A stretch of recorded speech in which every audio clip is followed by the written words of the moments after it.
19व्या विद्रोही साहित्य संमेलनाचे अध्यक्ष, मराठी लोकसंस्कृतीचे अभ्यासक, इतिहास संशोधक, विद्रोही साहित्य संमेलनाचे अध्यक्ष डॉक्टर अशोक राणा यांचा नागरी सत्कार परभणी येथे एन.आय. काळे यांच्या अध्यक्षतेखाली महात्मा फुले कॉलनी सभागृह परभणी येथे गुरुवार दिनांक 20 फेब्रुवारी 2025 रोजी सायंकाळी 6 वाजता परभणी येथील विद्रोही सांस्कृतिक चळवळीच्या वतीने संपन्न झाला।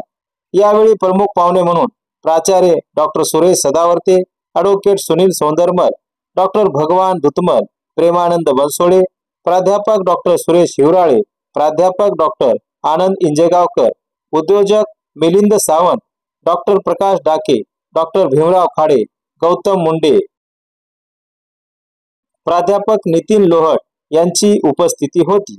कार्यक्रमाचे प्रास्ताविक कवी यशवंत मकरंद यांनी केले तर सूत्रसंचलन डॉक्टर सुनील जाधव यांनी केले।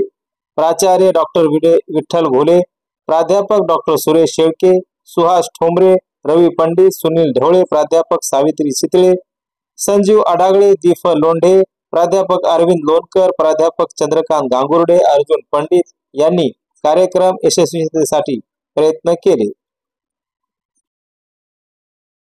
गोत्रही पद्धत ब्राह्मणांची ती बहुजनांची नाही, बहुजनांमध्ये कुल आहे। कुल म्हणजे जमीन, शेती, कुल म्हणजे शेतकरी आणि शेतकऱ्यांच्या वस्त्याला कुडवाडी म्हणतात। कुडवाडी वंश शिवाय महात्मा फुलेंची एक लाईन लावून दिली आहे, एक शिस्त लावून दिली, म्हणजे ब्राह्मण वगळता इतरांची कुळ असतात, ब्राह्मणाचे फक्त गोत्र असतात। आणि तुम्हाला जर एखाद्या ब्राह्मणाने तुमचं गोत्र कश्यप आहे याचा अर्थ तुमचा बाप ब्राह्मण।